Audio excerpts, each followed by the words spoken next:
Your hosts are Jared and Jason, and you have arrived at the one and only after party. The crown winner of last week is JK160, financially gifting $10. Congratulations to you, and thank you, sir. Second place is a tie. Goes to Azimuth Clark and No White Girl Clips, both financially gifting $3. Thank you both, and a big congratulations as well. You all may financially gift on Entropy, which will be up and running in a moment at a cost of 15% to you, where you can also watch the stream and ask and vote on questions. You can also financially gift on Cash App. The URLs for both are in the description below. Jared and I evenly share. We share the financial gifts with our guests here on the after party. Today we have, as you can see, the one and only, the wonderful Jerome V is with us on tap. Jerome, please introduce yourself to anybody who may not know you. Tell them where they could find you and your work if you have a spot for that. And then Jared will take us into the conversation. Well, I have a little YouTube channel, Jerome V, and I have my own little website, which is gofree.tllc.com. So I invite you to visit me in either of those places. And I participate in the Telegram chat. And I'm a huge fan of going free. It's changed my life. Amen. Well, Jared? welcome, Jerome. I don't want to upset any prior TAP guests, but we might have to give you top prize for always having the most beautiful natural scenery behind you Oh, yeah. when you show up. I don't know if anyone saw, if anyone in the chat right now was there for about 3 weeks ago, the after party, big, glorious 4-year anniversary stream. Jerome had a beautiful beach scene behind him with the ocean. Now we get some of the forestry. Is that an actual redwood behind you, Jerome? No, this is a wait, it is a coast redwood, which I can't believe is growing here, but I'm in the Sierra foothills, which isn't the normal range for this tree. I was going to tell you it has to be a cedar tree, but no, it's a coast redwood here in the Sierra foothills. Well, thank you Beautiful. for always framing yourself in these beautiful natural settings. And and I have an association with you now with that. It kind of goes with your positive outlook and positive energy you bring. And we want to hear all about that today. These conversations go where they go, but we were all talking beforehand, and we apologize. We started a few minutes late because we were all getting excited just privately before we were even going live about this topic. And there's a few different ways to look at it, but I'll just start very generally and give you the floor, Jerome. And it's really about it might have been the Christmas show, I'm not sure, but one of the multi-guest tap shows towards the end of the year where we have people come on just for about 10 minutes each. You said something that really caught the attention of both Jason and me, which is you've been making headway with people who are questioning other narratives, mainly where you are. You said you've been having conversations around COVID, around the imprisonment, around that, and the things that don't add up, the agenda. And from there, people naturally, if they're honest, if they have a little bit of courage, might say, hey, what else might we have been lied to about, or we're not getting the whole story on? And you've been able to introduce them to more of this white positive well-being for our people kind of perspective. So what's been the general story there?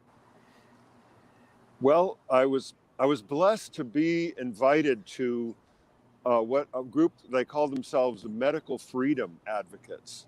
And they think they're from all parts of the political spectrum. So I'm in this coastal county I'm in is very heavily Democratic, university town kind of place. But they're from all over the spectrum. And they were concerned about the mandates coming in and the required, what really excited the founders was the prospect of being forced to receive the injections. This really struck them as wrong. And so they decided to organize a meeting. They thought about 8 people would show up. and instead they got 40 people and Wow. overflowed the backyard. Wow. And that very first meeting, I had brought as something to be able to write on. I had brought my copy of Prometheus Rising, and that was going to be, I was going to take notes with it as a backing. And immediately I met a young man who had heard of you, and Wow. anyway, so it's become like the start of we started a little Going Free club there in a way, but he had yet to read Go Free, and it led to me encouraging him to read Go Free, and he loved it. Although what really connected with him was Crucible. Crucible completely resonated with his junior high experience here in our town, which has rapidly been white erased. The town, although it's still, it's not as white erased as some places of the country. But anyway, he really resonated with that. And so that led to a fascinating little relationship. A little relationship, but I'm thinking how that he then printed up No White Guilt stickers that were really beautiful, metallic. Oh, they're collectible. They're so, they look so beautiful. And he gave those to me, and that's led to another form of outreach, which is a little off topic here. But now when I see white families with their children in the playgrounds, I'll go back to my car and get one of these stickers and say, you need one of these. And they're almost always delighted to get it and try and give it to the father of the family. And I'd say it's like an 80+% positive feedback on that. One even said, yes, I'm going to put this on he had like a baby carrier he towed behind his bicycle. Put this on the little toddler carrier framework. So cool. So I got off on that sidetrack, but what I learned, but anyway, this medical freedom community, one thing about it is, because almost all the freedom communities they're overwhelmingly populated by Westmen. It seems like this whole freedom thing is connected with our biospirit. That I think that might be why they want to white erase us, is they're afraid that we aren't as good of slaves maybe as some of the other people that are more easily, maybe other biospirits aren't as freedom oriented. But anyway, I found it a very receptive environment. I just want to interject one thing. I don't want to cut off your flow, but you're right. I had sent Jason, I might have been from the Washington Post. I'm not sure. Might have been one of the big newspapers in DC. Something about how there was actually a headline about how expecting freedom is white supremacy. Yeah. Yeah, I remember that. Yes. So they're tacitly admitting it in a different way with that headline. I think they admit it a lot. I mean, if we wanted to search for it, there are people that collect images from Twitter, screenshots of Twitter and elsewhere where they do know it. But anyway, it's a delicate thing bringing these people over to No White Guilt and White Wellbeing. I opened with that story of the young man, a 30-ish father, and just a perfect candidate. In fact, the young fathers, I think, are maybe the most fertile ground they have this urge to protect their family, and it, they can see they can see that they're being targeted, their families. So anyway, as I've been with this community, I've been able, we do all kinds of events together, and I've been able to slip in more and more of the lexicon. That's and great. It's being welcomed. Oh, the lexicon is it's such a brilliant solution. Because you're totally right, Jason. That's the other thing. you're right about us. Our people, we want to have the moral high ground. We want to do the moral thing. We don't want to be involved in anything immoral. Right. And that's a great bond I have with these people. They're generally they're all in this to do the right thing. They're in it a lot of them are fighting for their grandkids, and most of them are actually of that demographic, fighting for their grandkids more than their children. I'd say it's like 80% grandparents and 20% parents. But I don't know. We haven't. Can I answer any questions? Well, would like to hear a little more about the medical freedom.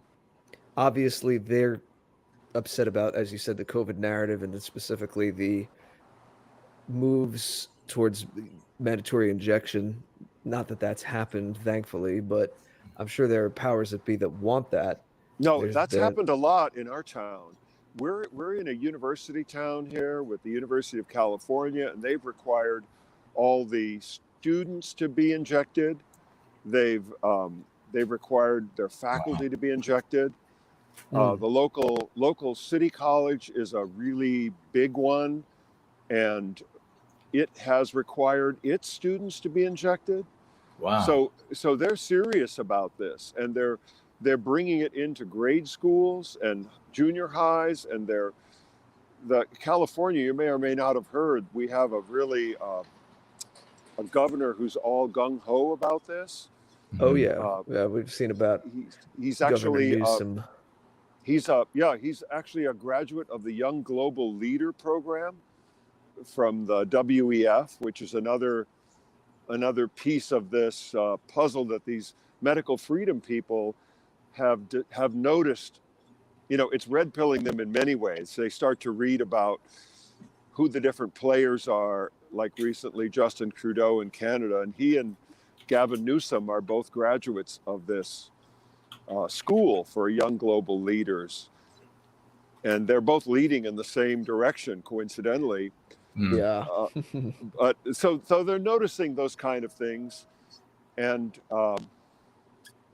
they're really worried. I mean, so I've been encountering things where they lowered the age of consent. So now they say in California, a 12-year-old can consent to being injected. Oh my so God. they bring the van to the junior high, and an injection van, and the teachers and everyone peer pressures the kids to do it. The teachers will call through the classroom and ask everyone who's not injected to identify themselves for shaming. They're using a lot of powerful social techniques on the young people directly, as well as the parents are mostly, drinking the mainstream narrative.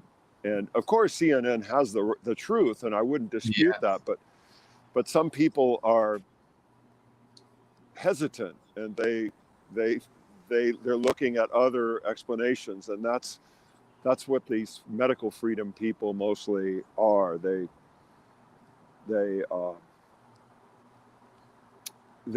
come to distrust what is coming from CNN, and I'm really sorry for them, because I know if they would just believe, they would be. Everything would be fine. I think what's really interesting here about this subject is that Jerome is such a wonderful example of what we refer to as keeping it Promethean, and heading out into the world, and this desire for freedom, personal liberty, is something that we really see projected and manifested in Western kind. Doesn't mean that it doesn't exist in any of the other groups. It just means that it's really salient for us. And you see it in various places all across our civilization. White people, our brothers and sisters, ordinary folks, will stand up and they will say, even when they agree, I mean, you have Elon Musk saying that he believes in vaccines, and he believes in this particular vaccine and that he had this particular vaccine, but he is against either forcing people or pressuring people into taking anything or to doing anything medical with their bodies. He says that the establishment should have to make a case, and then people should be able to make up their mind, and that the case should not involve losing your job or not being able to go to school or things of this nature. So this is something that is intrinsic to our people. We can understand, not to say that it doesn't exist elsewhere, but it's something that's intrinsic to us, and we see it everywhere. And so what are we doing here in service to white well-being to really change the world? Well, Jerome beautifully, eloquently started off talking about the fact that we as a people want to have a moral matrix for our behavior. We feel as part of our being that to act otherwise is to be a thief, is to be a criminal, is to be immoral. There's some sort of a compass, whatever you want to call it. Folks might want to say that it's objective and beyond us. Others might want to say that it is subjective and within us. But if it is subjective and within us, which is where it would have to come from, even if it is beyond us, a recognition of what we believe to be or want to be beyond, it is something that results in a safe, a harmonious civilization, the civilization that we call Western civilization. And there are far more of these sorts of endeavors within the body of our people, people who want, they're referred to it as medical freedom. And that, of course, doesn't mean that everyone involved in medical freedom movement is opposed to vaccines, or they might be just like Elon Musk. They might even be for vaccines, but opposed to being forced or pressured or coerced into taking vaccines. But there are many things. You see this with animal rights and environment, and a lot of these things, they're not just global or continental. They can even be quite local. You'll see white people getting together for some sort of local thing, like the bridge that has been in town for the past 150 years. And it needs help, and white people will come together to raise money and to hire contractors and all to work on this bridge to keep it in place, because it's just something about us. Now, we can and should, as the great Jerome is doing here, be getting involved in those. Number one, it's good for your spirit because it's who and what we are as a people. Number two, these folks are us. We're not strangers to them. We are the people in the movements that want more freedom and more liberty. We are the people who want to preserve the coastal redwoods there. We are the people who want to make sure that 150-year-old stone bridge doesn't fall down. So to get involved in that is to feed your spirit positively and with love. And by bringing to these people the lexicon, 5 key concepts, if nothing else, you empower them to go beyond and to be able to see beyond that particular issue, so that they don't end up with these blinders on like the horses wear, and they can only see this one sliver of how we as a people and as a country of all the races within the country are being harmed by that one particular thing. But they can see indeed that there's something much bigger that connects it all, that they can then look to the most anti-white areas and see that that is where they want to take away the right to decide what's in your body the most. That's where they're trying to force things upon you the most. That's where they're taking away your liberty the most. So empowering these people this way is how we transform our world, and it is part of your life. Jerome is involved in something here that he's passionate about and has meaning for him, so he's going to want to do it. And by bringing the lexicon, by bringing the practice of going free into this environment, he is doubling, quadrupling the good that he is doing by participating in a medical freedom movement. So one of the things I want to know, and I think everybody, you should get involved. When I first got involved in the white sympathetic sphere, most of the groups that I joined were groups that were aimed at preserving Southern history and Southern sites and all of this sort of thing, because of course that was being white erased first. They were going to get rid of Robert E. Lee before they got rid of George Washington, for example. So that was a lot of what I was involved in. But when and I want to ask, because I know what my experiences are, They've always been positive. When I throw in the lexicon, key concepts, and the like, what has been your experience with these mostly parents and grandparents when they are talking about medical freedom and worried about the future for their children and grandchildren, and you toss in there something like anti-white or anti-white narrative or Western kind? How have these people, did they just flow right with it? Like, okay, that word makes sense to me, so I can keep understanding what this gentleman is saying. Well, they vary between the people, but I would say 60 to 75% of them it just seems natural to them. In fact, they'll go, whoa, like they just caught something beautiful. This word, Yeah. it explains, gives them explanatory power that they didn't have before. And I think maybe 15% are upset. They think, oh no, they take the anti-white narrative take on that of, oh, this is evil because it isn't against white people. It isn't fitting the anyway, they're worried that it's that so I have gotten a few occasionally been told that with the slur white supremacist, or that sounds white, well, we're not white supremacists. No, we're not. But we want a future for our people. We want white well-being. And did that answer your question? Yes, it absolutely does, because folks they're going to be looking at your experiences. They'll be looking at my experiences, and when we interact, and you're absolutely, folks, when you're in these environments, or any of these environments, clubs you belong to, and you drop some of the lexicon, you will come across, it'll be less often, an anti-white who their real motivation is to harm Western kind.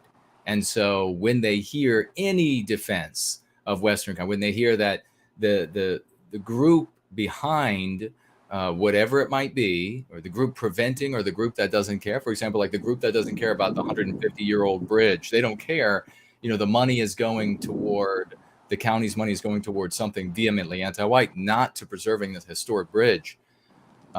When they find out that, well, that group is anti-white and they're spending it on anti-white things, anti-white people will want that to be the case. Even if they want that bridge also to remain, they will want the victimization of Western kind.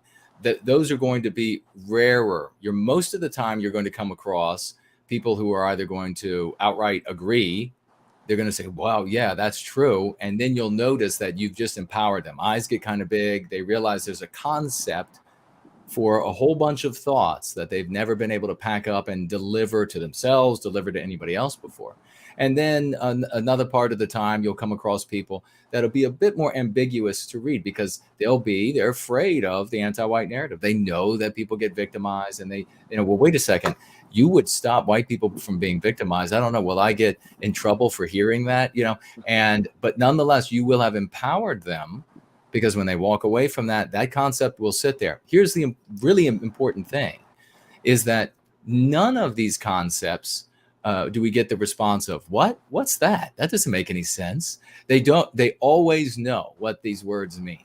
So these people who act like it is this like strange, this strange vocabulary and nobody will understand what it means, they're absolutely just misleading you. Everybody instantly knows what these things mean.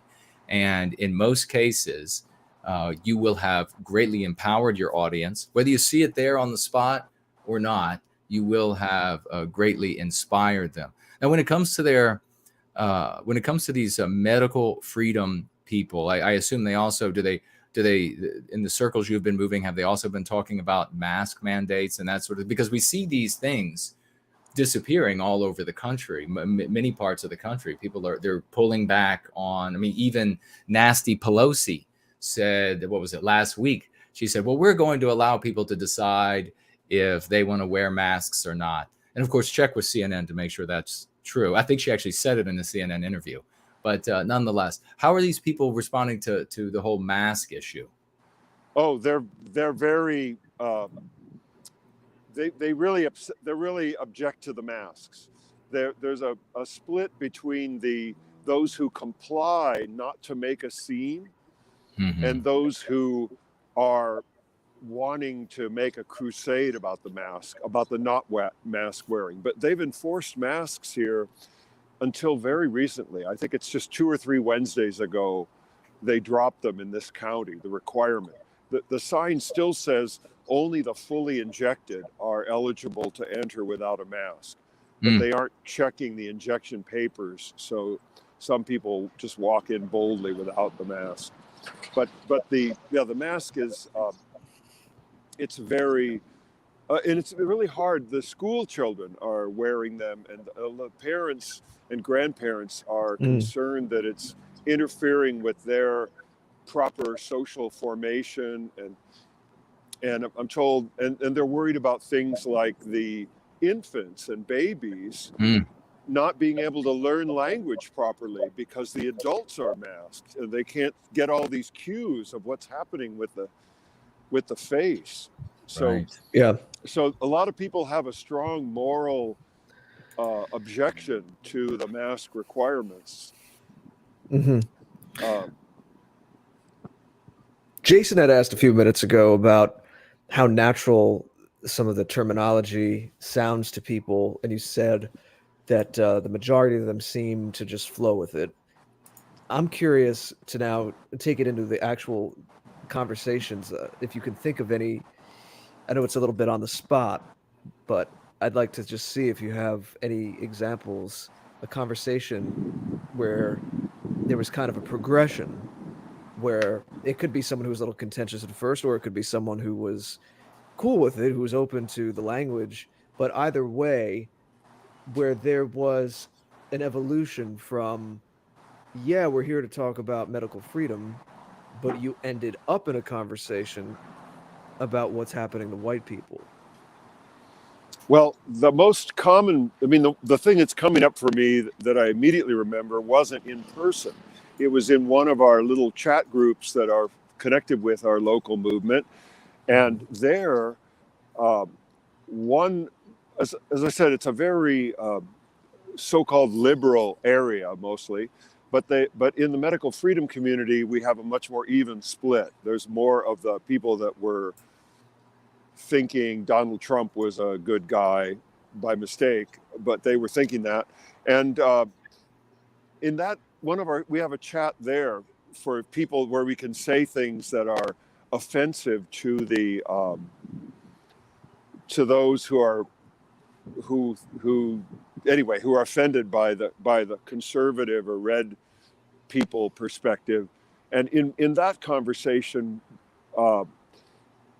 I've seen it spontaneously come up many times. So that's probably where my most fertile ground have been the people who came out of being Trump supporters and now being still and thinking that was about freedom, and now they think about medical freedom, and now they see all of this through the lens of they're trying to take away our freedoms. And I would say we have now, it spontaneously comes up that people say, oh, that's just anti-white. In that group, it's become like part of the everyday lexicon. And then it's leaking over into the larger chat where people are a little more careful not to be not to trigger the what's the word people the snowflakes. Although we don't actually have snowflakes, but they have, we have all those slang terms that people use to categorize one another. But I'm trying to think of where I'm not remembering a live conversation right now, but I was thinking how cool it was that people that I had live conversations with were now using the term in this chat, and they were bringing it up without me. And also the brilliance of using it even among the people who used to just like pick on the puppies all the time. Now they aren't naming those people for their immutable characteristics. they're naming the ones who are anti-white for their anti-whiteism. Yeah. What about the other side of the coin, where there's more recognition that it's meaningful to share our heritage, to be of European descent, of course, the specific ethnicities within as well. Have you seen any kind of evolution with that? Or again, even with the contentious people, that they have the pathology where they never would question this for other people's, but they bristle even at the mere implication that it means something to be of European descent, that it means something to be white. Well, I'm going to be coming at this from an angle, Jared, and maybe not directly, but I realized I said that a subculture where from the people from that consider themselves from the conservative side, they got kind of pushed into their little separate echo chamber because it was offensive that they were raising the CRT issue. So a bunch of them were into this, being concerned about CRT being imposed on their children and grandchildren. And so that became a topic to move into the side group, to not offend the people who thought we're all one happy rainbow family. And we don't want to get off track of medical freedom and look at these other aspects of preserving our way of life, our respect for our own kind. So yeah, I'm not sure I'm answering your question, Jared. So the impression seems to be that people were gathered for the medical freedom theme, but naturally it's going to attract people who, as we've been saying, they're asking questions in general. And so there are these side groups that form around other issues. And sometimes there are these side groups where they don't want to rock the boat too much in the main groups about talking about medical freedom. So they kind of break off where they can speak a little more freely about another issue that they've discovered they all have in common, that they could have a concern. So one of them was CRT, if I'm understanding that correctly. Right. I'm interested too, though. And again, it's just kind of flowing everywhere because it brings up all these different tangential, but they're all interrelated kind of topics.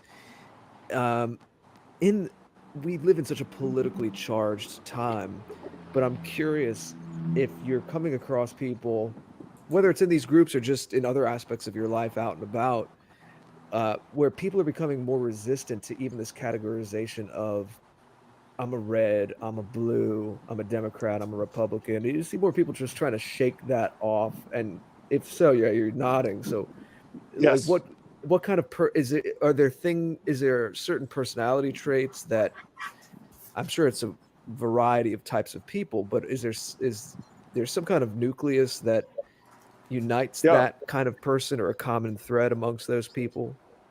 Well, I think, I'm not a psychologist, but I think Jordan Peterson would call it trait openness, is this openness that even people on the so-called left or the so-called right or the red and the blue, they have, but the ones who are more open, and especially when you get red-pilled about some topic, suddenly it's like, whoa, I better check if I was tricked on something else, or that if I was misled on something else. So I do think that it has to do with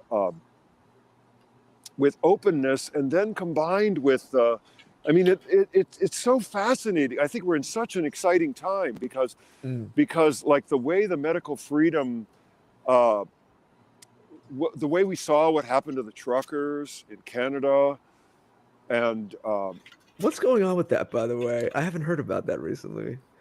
No, well, because COVID was cured by the war. Right. The war.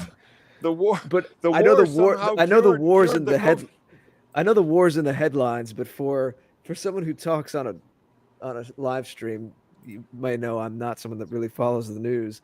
I mean, are the truckers still there? Did they all no, go home? they I were would they imagine were they're still there in Ottawa, right?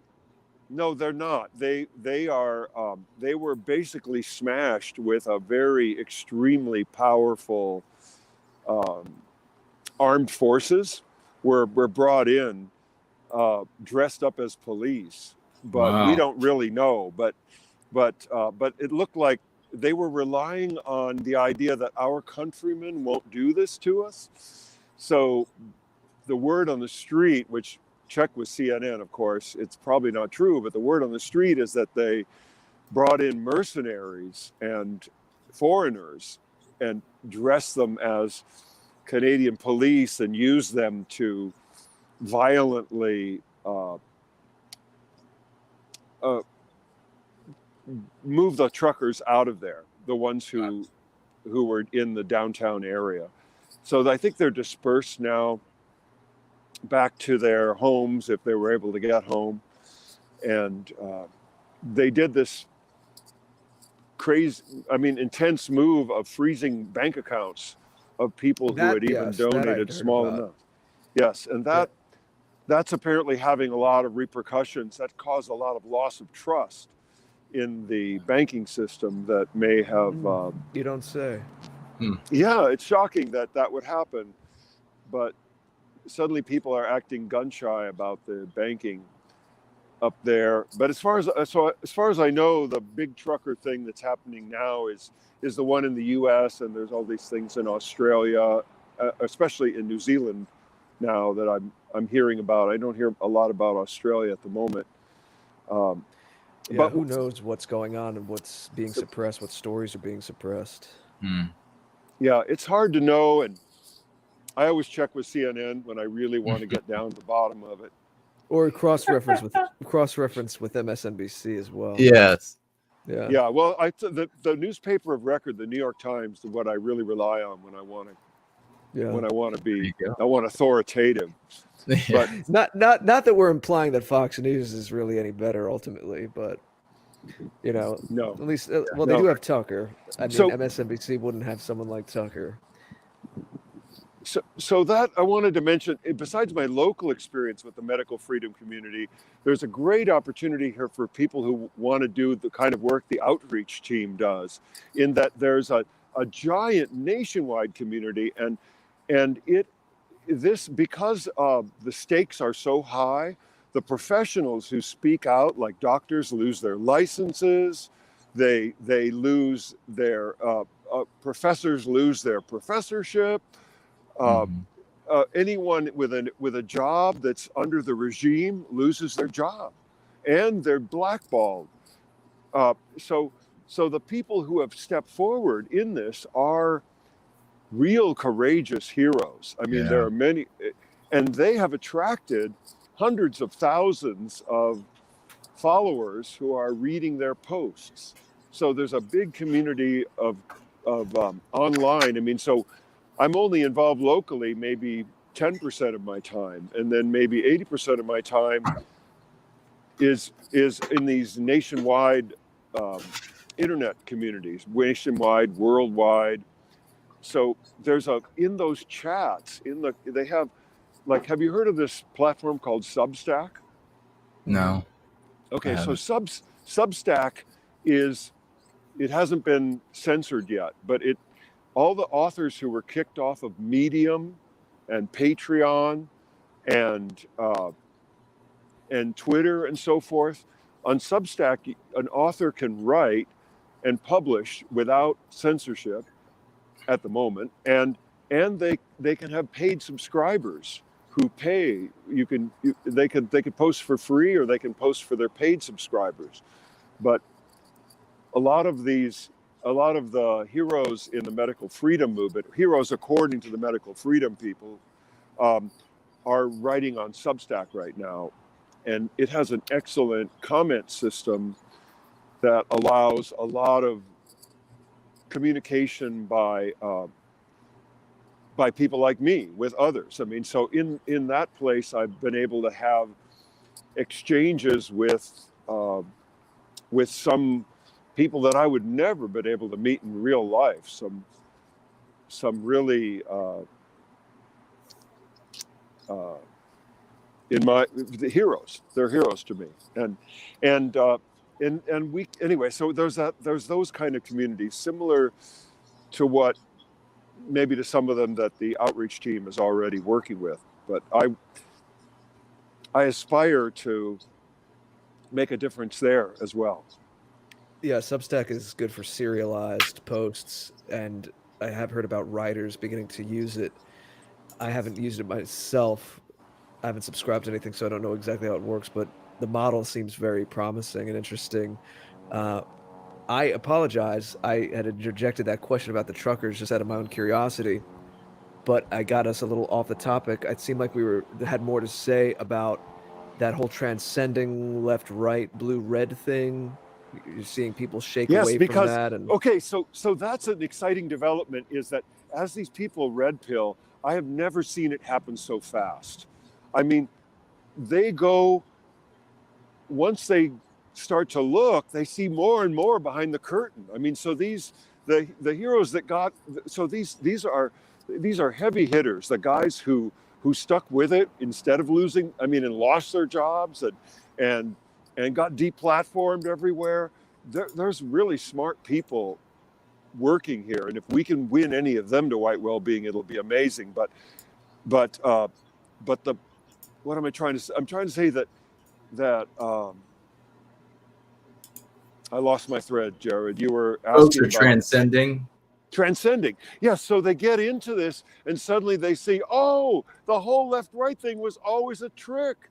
And they don't yet see it was an anti-white trick, but they see how the narrative shaping is working. And see, because the anti-white narrative is in this category of narrative, but so was the narrative about the management of the pandemic, and the narrative about misinformation about the pandemic. So quickly they start to see, oh, we've been psychologically manipulated in all these other ways, and it makes them ripe for seeing how the anti-white narrative was played on them, because it's just another instance of something they've started to notice. So recently, like one of my favorite local members that I met is a dynamite woman who's from the very much the ultra liberal side of things, and yet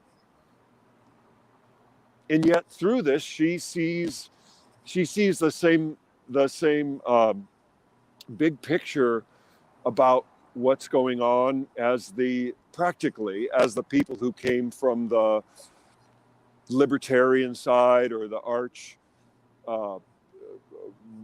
whatever you call those Trump people. I don't know what category, deplorables, I guess. And then but they come to see the same thing because they're reading some of the same smart people that are figuring this out. And like an example of how getting red pilled a little bit leads to a lot. Have you heard of Grand Jury? The grandjury.net, and this crimes against humanity trial that a bunch of lawyers and scientists have put together, and is that related to the hearing you briefly mentioned on the after party anniversary show a few weeks ago? I think it is. Yeah, I'm not sure what I said there, but I've been out signing for this thing, grand-jury.net, which I think it's safe to mention on this channel. But maybe not. Anyway, they are kind of an open source project for trying to bring justice in this area, and by doing the equivalent, what they call it is a model grand jury, modeled after the American grand jury system, presenting the evidence to the court of public opinion, and then when the people see the evidence, they'll decide whether or not there's something indictable, whether indictable crimes have happened. But that turns out, their research into this turned out to lead to pulling back many, many, many curtains.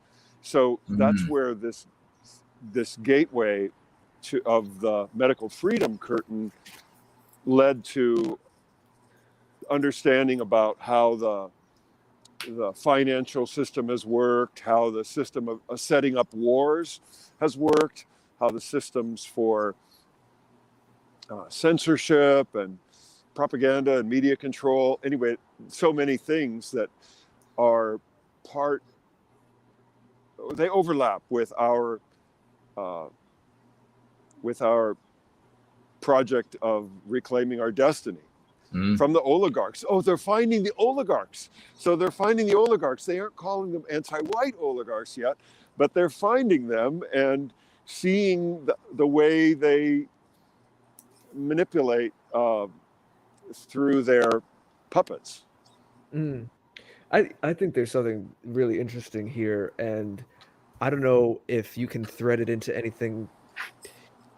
Not that it has to be framed this way, but it might be interesting to hear, particularly about where you are, California, because first of all, in a place like California, we know that there's been social engineering, and we know that it's been a hotbed of a lot of movements and thinking patterns that are very anti-white, anti-Western civilization. Heuristics, everyone needs heuristics. Everyone needs, short sketches of how to organize the world. But of course, they're very limited, and that gets exacerbated by this day and age of the internet that we live in. So, as I say here a lot on this show, I mean, a lot of memes are funny and they cut through to a truth that could be this razor blade kind of thing cutting right through. But at the same, it's a two-edged sword because memes also lose a tremendous amount of nuance. And I'm very, very big on nuance. And I think one of the difficulties of the day and age we live in general has been this loss of nuance in all kinds of areas of life, the arts, public discourse. This whole left-right thing, people are complex and those words change over time or what they imply.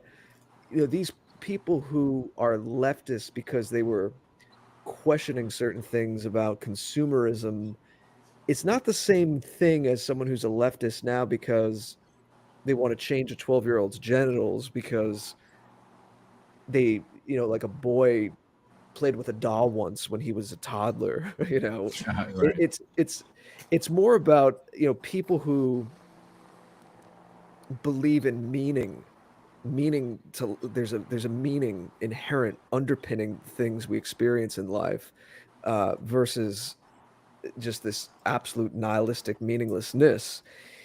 And I'm sure there are a lot of people who might categorically on paper be leftists or old hippies in California that if you couch things a certain way might share a lot. I personally don't really go in for these, and I just don't identify myself as, I'm definitely not this I guess typical Trump person, and I'm not a typical left person either. I have a lot of both and a lot of neither. But just with California's history of being kind of the edge of America, where a lot of pioneers went, but a lot of people that didn't fit anywhere else went. So it's a really wild place, I know. I don't have a super specific question, Jerome. I apologize, but I'm just curious, as someone who's from California, if anything I just said over the last couple minutes it means anything to you, or you can make heads or tails of it. I think I can speak to it a little bit. A realignment. I guess what I'm getting at is it's a realignment of our assumptions about how people are categorized or categorizing themselves, and how there might be new alliances among different people. Yeah, this is bringing those of us who are awake here in California are finding one another. Oh, and this is a little off your topic, but a beautiful thing about this movement is that all the lockdown, all the harsh things done to us, is it's been like a crucible. It's caused a great sorting. I would never have found these people without this. They would have just blended in with everyone else. But the people who wanted freedom found one another. And when only the people who care about freedom go without a mask, then it's easy to spot one another and form these new communities. But yes, we have been heavily propagandized here in California and psychological operations. This is the home of Hollywood, Laurel Canyon, that brought us all the acid rock and hippie music of the 60s, and the Grateful Dead were operating out of the Bay Area, where I spent a lot of years and spent a lot of time at those shows. And anyway, they did a lot to psychologically mind manipulate us, change us, and in that way. But I'm actually from the Midwest. I'm not a true Californian, so I don't know if I can speak as a cradle Californian. Well, I don't know if you went out there pretty young and had formative experiences there. I don't know how much of your biography you want to give away. Yeah, but well, I'd say, I don't want. I mean, I came here for second grade. Was my first year in California, and it was a total shock.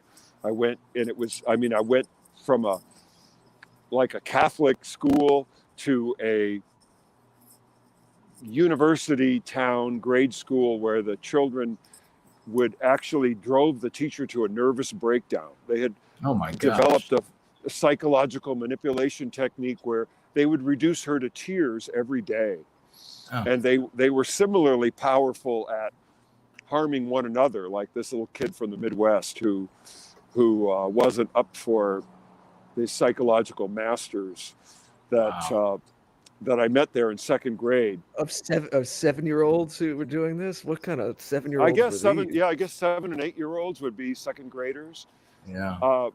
I don't know how they got to be that way, and maybe they weren't evil, but it seemed to me that they were expert at finding out someone's weak spot and using it to inflict harm, and they had figured out how to do that with the teacher. So do you think they all went on to become government workers and executives in media? I think they're the tech giants right now. They're leading the state bureau, the public health and the tech industry, maybe. Who knows? Maybe defense. Yeah, I mean, just to keep kind of mining the vein that I was opening there. But what about the positive side of it as well, where it, again, for all the stereotypes we get, I'm very into health, Jason's into health, non-processed foods. That doesn't have to be, but it's thought of as more as, if you do a quick thumbnail sketch, leftist. It's like the Trump supporter is going to just have some processed microwave meal in the freezer, and the leftist, especially where you are, again, hippie California, is going to be getting like the organic produce and stuff like that. But that's all gotten kind of mixed up. It's kind of, they put that all into a blender lately. Like that's what I'm interested in. Yeah, it's really, I mean, so really, like, one of the people I read says that they're blackwashing the left right now. The anti-white oligarchs, are burning down the left's credibility by associating it with all these things that don't really resonate with the real people who were hippies and loved freedom or were just liberal in the classical sense of believing in liberality and freedom. By mixing it in with, changing children's genitals and so on, they're actually giving it a bad reputation. They're associating it with, they're trying to burn down leftism, is what some people are, not many people, but I think it could be an explanation. But to speak to that, I mean, an example, I just helped my son move from a university town to his new location. And he said, "Dad, I've got to get out of here. Do they put something in the water?" And because everyone around him was so entranced in this narrative, and they were all like, it wasn't okay to be really a masculine male anymore. You had to be, you get in trouble for saying "you guys." No, you can't say that. You have to say "y'all," which is actually a Southern term, but they've adopted it because it's gender neutral. But it's like in every house, there's people of confused genders and wow. And he just didn't know what to make of. So that's being associated with the left now, and with but I don't know how much that really has to do with the left. I think the poisoner oligarchs, as I call them, they just dialed up the poison to a new level where they want to poison out the ability of the white people to reproduce. They're trying to kill our fertility and our ability to survive multi-generationally. But I got off topic again. I wouldn't say there's really one topic. We're just kind of freewheeling. Do you think that, from what you know, I'm sure, I don't know if you were really around or you were a little kid, but anyone that's heard me for a while, I'm kind of anticipating that this decade is going to be like another 1960s that we're in right now. And we're just getting started, the 20s, in terms of the upheavals and the changes and narrative, and nothing's going to be quite the same after it. Do you get that sense that we are in that kind of an acute transition right now? I do. And I love that, Jason, you keep me stable with your saying, oh, they're always saying this is the last minute and we have to panic and do these things but you've seen it over and over. But I do feel like it's the last minute at other levels. I mean, there's something coming to a crescendo here. There's something panicked in the way the poisoner oligarchs or the anti-white oligarchs are acting now. They're revealing all of their assets. They're not keeping a low profile. Like Fox News has lost its credibility with so many on the right, but they used to cultivate that. But they're willing to burn down Fox News. They're willing to burn down the FDA and the CDC and the court systems and the Congress. I mean, they're burning down the credibility of all of the things that they used to subtly control, more subtly. I mean, look back to the 50s and how they had the propaganda dialed, and no one really knew it. We thought we were free. So I think right now there's something. I mean, it's not sustainable, the current rate of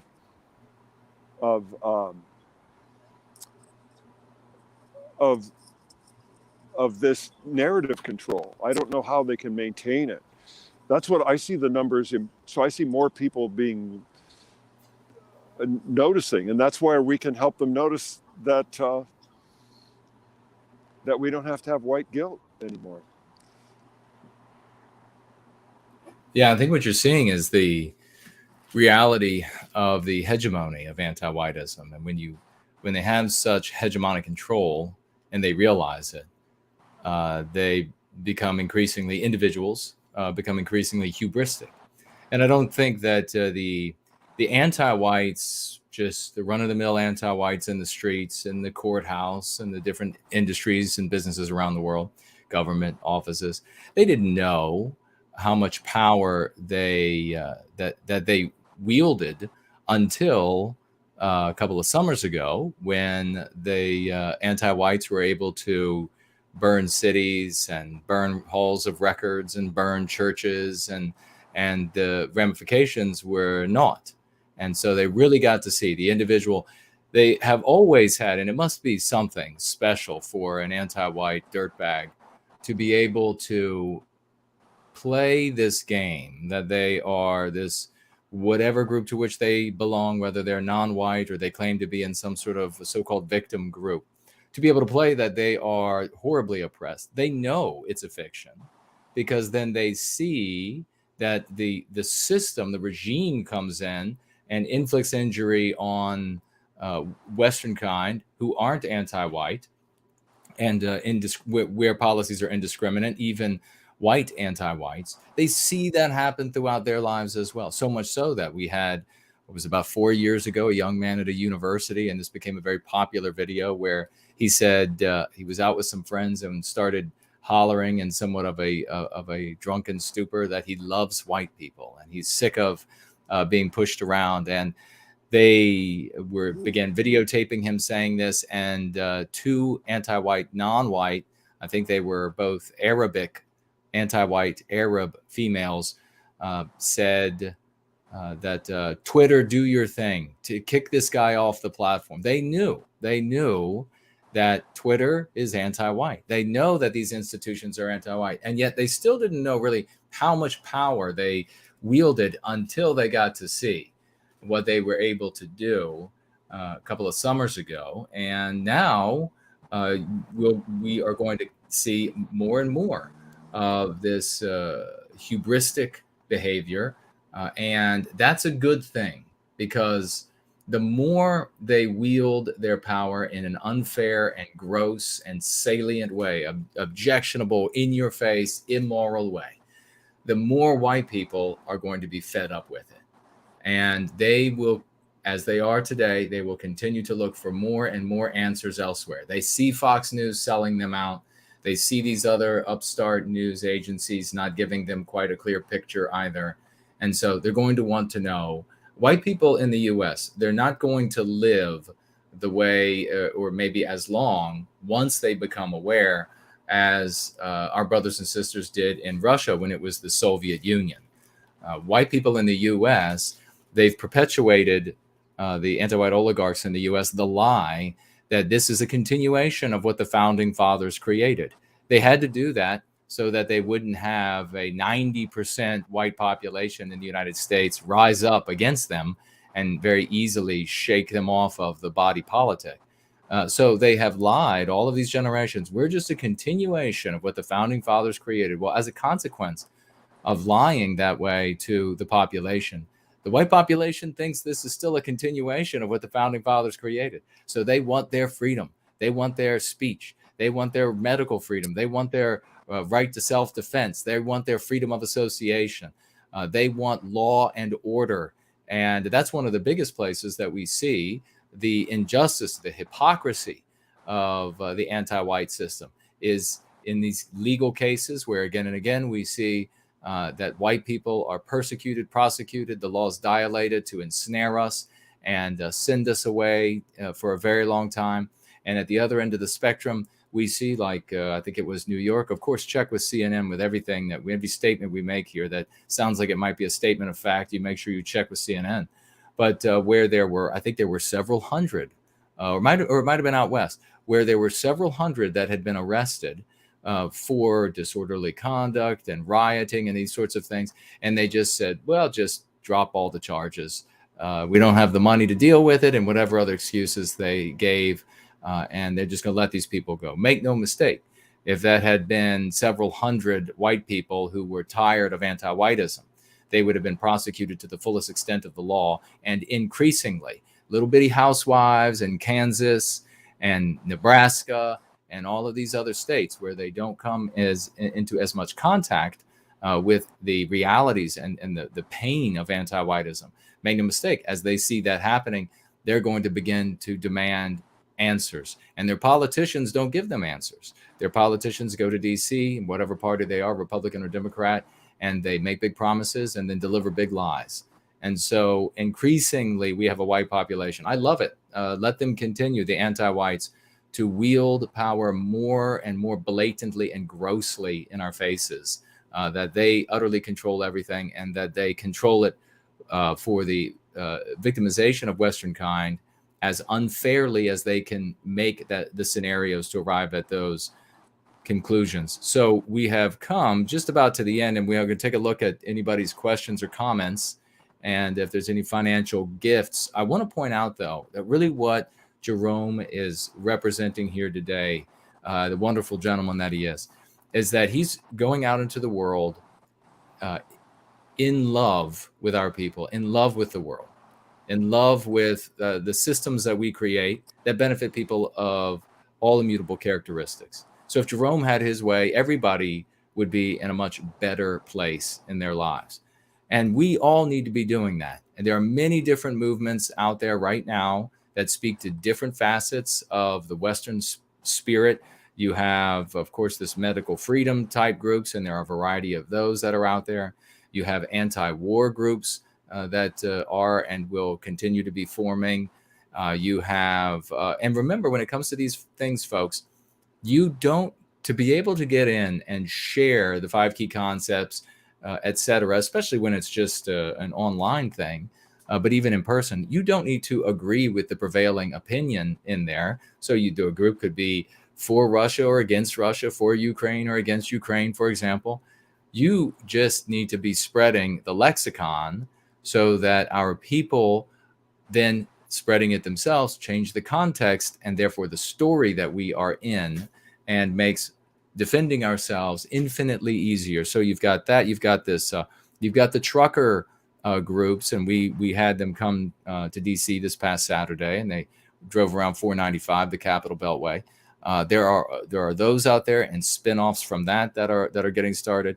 You have the anti-CRT groups that are out there. A lot of angry moms and dads, and specifically angry over the fact that their white children are being taught to hate themselves. And you can get involved in that sort of thing. And of course, you have a lot of these long haul issues that people are a part of, things like freedom of speech, things like right to self-defense. Very easy to get involved and very easy to seed the conversations with the 5 key concepts. So let me take a quick look. And also, I just want to say, to make it very easy for folks, when you go into these environments, whether it's online or in person, there you have 2 real main approaches that you can use. You can say, I believe, and then XYZ. I believe that we're in this state right now because we're under this awful anti-white narrative, or I believe we're in this bad situation because anti-whiteism is the banner that is used to destroy everything that we care about, to take our freedoms away for this so that they can do that, whatever it might be. If you are not of that nature to be able to say that, or perhaps you're speaking with somebody that might be a little too forward with, you can ask it, pose it as a question. Platonically, you can say, don't you think, and then XY, don't you think that this endless anti-white attack on, and then you feed into whatever the topic might be. So it's a very easy thing to do, and it's something that you can begin with family members, and you can begin with coworkers and things like this, and then move on to groups, move on to your lodge, move on to that issue related group that you might be involved in or want to be involved in.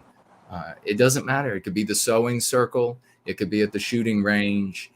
It could be at the UFC fight club. Whatever you're into, you can bring the truth, love, hope, and redemption of white well-being at various levels and change the world with it.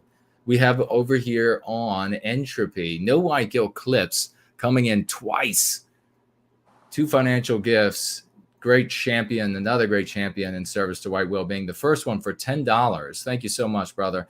And he asks Jerome this. He says, Jerome, who are some prominent figures of the medical freedom community that you follow on Substack?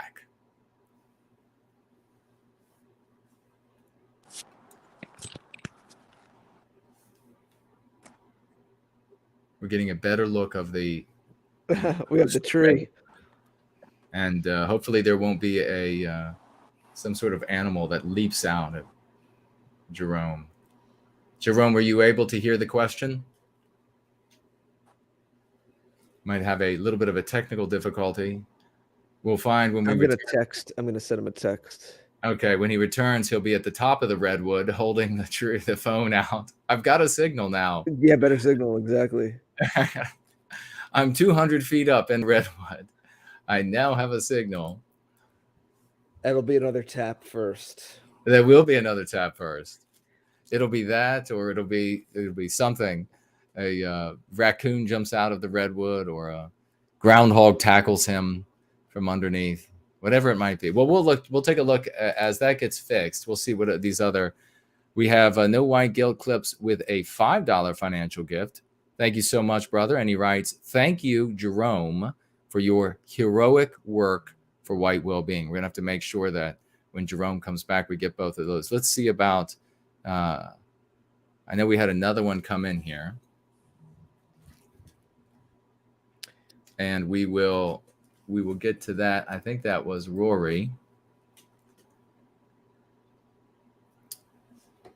Yeah, it reminded me some of the things that Jerome spoke about tonight, of what we spoke about with Yiz a couple of weeks ago, which is how this just spreads out, and it has its own structure, self-regulating, um, and it, like you said, the whole approach is you didn't want to have to be there on someone's shoulder. That's not how these things work. It's not going to become this peer-to-peer sort of thing and have a life of its own unless it had its own internal logic and structure.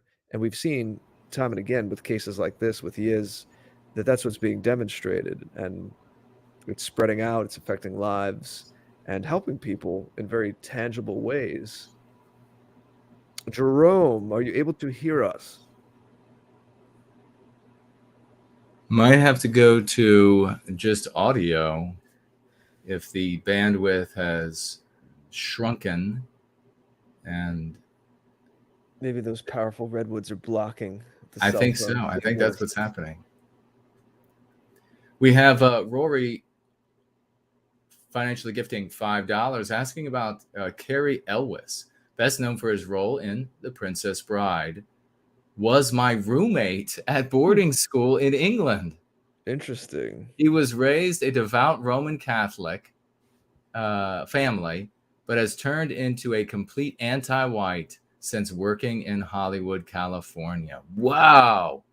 Rory has a storied life. That is very interesting. Yeah. Which actor is that? Let me look this person up.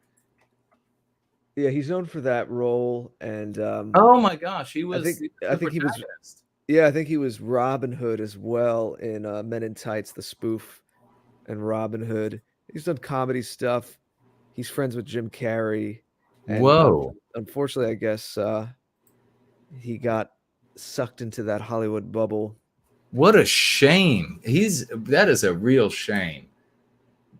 He was a very handsome man, and he could have really been a great advocate for white well-being. What a shame. Yeah, you always wonder how that happens, where how much of it is, I mean, that kind of industry, I mean, people will do Oh, anything to make it in that. It's just I have a lot of thoughts as a creative person. It's strange just to consider some of these things.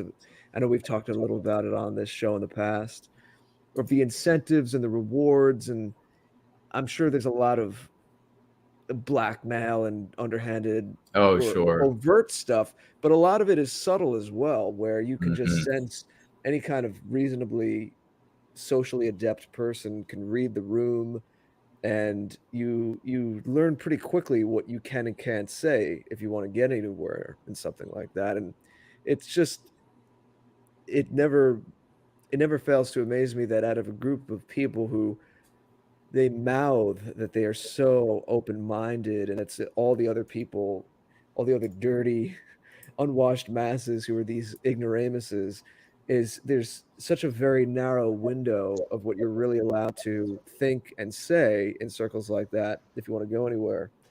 And it's one thing if that was just one pole of power or one perspective.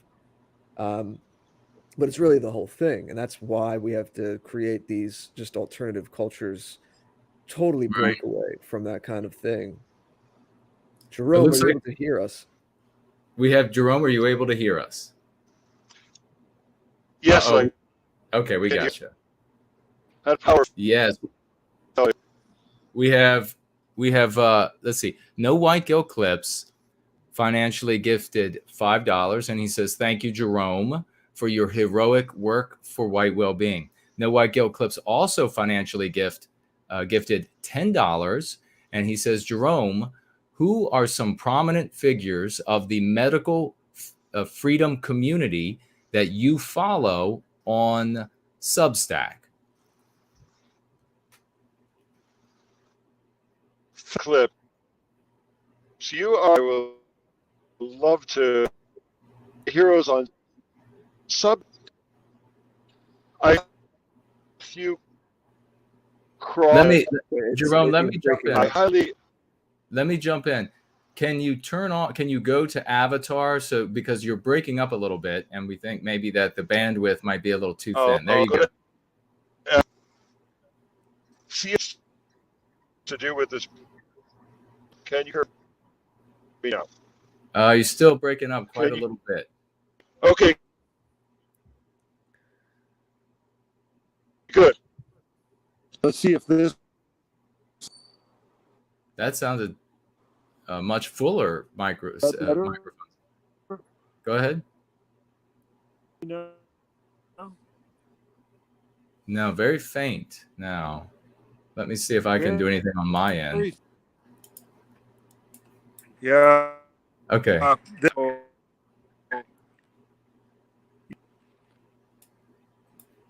No, I am afraid the bandwidth has become too thin, even for just audio.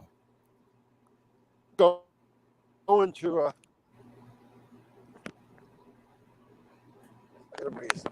I think Jerome is on the move. He's actually climbing the redwood, and with I think that or be like 2 minutes. He says 2 minutes, and he's gonna be. That's a fast. Maybe I have to have 2 minutes about Crawford. And he's going to have to climb. He's going to have to climb the redwood. That's the denouement of this episode. Yeah, that is the denouement of the episode. All right. Maybe so I'll battery text will to maybe give us the names, because I think it would be great to get these names out.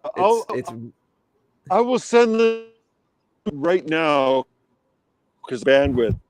Okay. How about that, guy? Sounds good, brother. Type out the names and send them to Jared George right now, and then he'll be able to say the names of who those folks are. It's been epic having you on, brother. Thank you. You are one of our absolute very best. Let's get a big round of rocks emojis for Jerome, everybody, and the wonderful person that he is and the great work he puts in for White Wellbeing. I really appreciate it so much, brother. Well, I can't. I'm gonna. Thank you, brother. All right. Well, we'll see. I mean, I don't know how quickly he'll get that, be able to get those names to you, Jared. But in the meantime, I'm going to remind people. I will thank everybody for showing up today for TAP. As always, all of you champions, everybody who is here new or first couple times, maybe showing up live or watching in replay. What we do here on TAP is we find very interesting people who are doing the transformative work in our world of reclaiming our destiny. This is very different. It asks you, the going free practice asks you, it requires of you to implement this method in your life. It's very easy. It's easier than working out. It's easier than eating right, but it is more important than both. You need to reclaim yourself from what the anti-whites have done to you. And while doing that, you reclaim the lives of those around you by using concepts, just like the anti-whites use concepts, very easily to remember concepts, by using concepts that then place you in our story, where you are moral, where you are the hero, and you can change the world. And you do change the world. We have already spread the seeds of this healing elixir to many hundreds of thousands, indeed millions, across the totality of the West, have now been exposed to some of the most powerful concepts that they, for their well-being, that they could ever come or hope to come in contact with, the vast majority of which not even knowing the power that they wield by adopting these concepts. The same process takes place, but at the expense of many billions of dollars around the world when the anti-whites force concepts onto you. Now, you're going to run into many people in the world who are going to want to hold steadfast to what the anti-whites give them. And when it comes to those people, you just thank them for finding out that they are stolid in nature, and you move on to somebody who can adopt something for their well-being. You can do this in your personal life, and you should be doing in your personal life. And you can, like Jerome here, go out into other communities and share our lexicon, the 5 key concepts at a minimum, in those environments. Everything we're doing here is totally moral. Everything we're doing here is totally ethical by the standard of every ordinary white person on planet Earth. There's nobody out there that is going to, you're not going to get the same sort of response as if, or as when you play the villain in the anti-white narrative, when you become something that you genuinely aren't in your heart. So you can go out there with something that is moral, something that is ethical, something that makes you feel good, and something that is legal as well. You also stand far greater chance of being able to remain in school when you're hauled before that anti-white tribunal, or keep your job when you're hauled before that anti-white tribunal, when you're speaking from a position of love, using concepts that are utterly inviolable, as opposed to playing the villain. When you're hauled before those tribunals, when you're socially lynched, you have no defense in those scenarios, and your life is ruined. We are surrounded. My 3 decades in the white sympathetic sphere is absolutely surrounded with the bodies of ruined lives and dead people, dead folks who have committed suicide as a consequence of their ruined lives, people who have gone to jail, people who have suffered indignities beyond imagination as a consequence of putting themselves in harm's way by behaving like the villain in the anti-white narrative. That's not who we are. That's not what we do. We don't have a corner on the truth here, or a perfect path, but we have a perfect aim, a perfect desire, a perfect purpose. And we will hold true and fast to that purpose. And that is, with love in our heart, we're going to continue to seek to reach our brothers and sisters in a way that scientifically we prove and continue to prove and continue to test that works. We're going to stick with that no matter what, because we know that it is by way of those efforts that we will hoist that sun up in the western sky. That will be our teleos, when we know that we have truly recaptured our destiny. I don't know if Jerome has mentioned, but folks, you want to go to the afterparty.tv. The afterparty.tv. That is the website that is run by the brilliant and assiduously working, hardworking, smart working Mr. Jared George. You will find all of our content there. Make sure that you bookmark it, because we never know when the anti-whites are going to take all of this away from us, because they have the power to do that. I was just kicked off of, censored right off of Patreon for caring about the well-being of white people. And I cornered them on that, and that was the conclusion. So I cared about white people, and so they censored me from the platform. Bookmark theafterparty.tv. Also bookmark thegreatorder.com. Thegreatorder.com. This magnificent t-shirt, not available at the moment, but it came by way of Jared George and the work that he does. You may also bookmark nowhiteguilt.org. Nowhiteguilt.org. Bookmark these sites, because it's inevitable at some point. The day's going to come when you go to find us on YouTube, you go to find us on DLive, you go to find us on even on Odyssey, you go to find us these places, and it's all gone because the anti-whites have realized that this is the true threat to their ability to victimize Western kind and white erase us from our civilization. Mr. George, did you have any list from Jerome, or are we going to get that later? He had just said one name. I'm not familiar with this gentleman, but Matthew Crawford. Oh, excuse me. He is sending some more. That more popping up. So again, I'm not familiar, but this is just to answer the question of who Jerome is following on Substack. So in addition to Matthew Crawford, there's one called Second Smartest Guy in the World. There's Steve Kirsch, Kirsch, Robert Malone. I think that was the doctor who was on one of those controversial Joe Rogan episodes, if I'm not mistaken. Robert Malone. and Jessica Rose. So those are the names that he sent me. Well, very good. That answers the question over here on Entropy by No White Guilt Clips. Just want to make sure, since the ear is against the door, that we do not endorse these doctors or know what they say, or but they are the answer to the question that No White Guilt Clips asked. And Mr. George, do you have some final thoughts and some places where folks can find you? Well, it's always enjoyable speaking with Jerome. I like his energy, and I think, along with everyone else, enjoyed what he had to share tonight. Yeah, just his down-to-earth experiences, getting to know different kinds of people, and having all kinds of conversations. And to reiterate what we spoke about, and dovetails with other things we speak about in general, not just tonight on this episode, but throughout as a running theme, is this realignment. It's an exciting time. It's a challenging time, but we have to be able to see the silver lining in it as well. And these kinds of unexpected friendships, getting through or powering through places where people thought they were divided, but perhaps they find out they're not quite as divided. All very powerful, all coming together for, hopefully a more peaceful, more beautiful world for everybody. But we have our people and our heritage and our continuum, our trajectory, our story to steward. It's ours to steward and recognize it and protect it.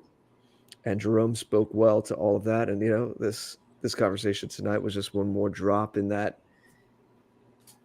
whole mosaic that we've been all creating and discussing and learning together throughout this time together. So Jerome's definitely a powerful contributor to that, and just a good guy to talk to. So I don't know if you're still listening, Jerome, but always love talking to you, and thank you for your time tonight.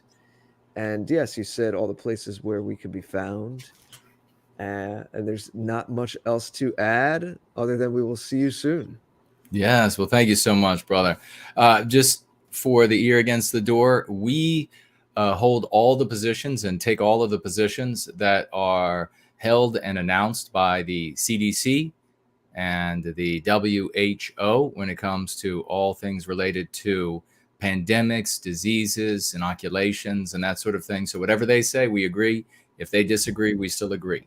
And that is our position here. Also, if there was anything that sounded like any statements of fact, please just check with CNN.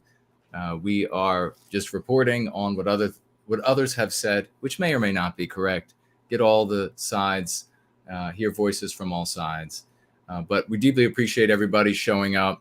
And it's been a wonderful tap, as always. And thank you so much, folks, for the two folks who financially gifted. Really appreciate that as well. And if you're looking for something else to do, as we say farewell for tonight, you can head on over to Odyssey and look up Politically Provoked over there on Odyssey. I was interviewed, and 2 hours over there with those good folks. And be sure to leave a comment under their video endorsing everything that we did. And if you look through the chat a little bit, you'll come across the great Fornull troll slaying, like you wouldn't, like two hand, like he had a sword in each hand, a metaphorical sword in each hand, and he went through there against some very unsavory, probably these cryptos, anti-whites pretending to care about white people, and he went through there like a two-handed wood chipper and made a mess of the anti-whites. Check that out, folks. And otherwise, we're going to be tapping out of here. It's been another great episode, and we look forward to seeing you all again next time on Tap.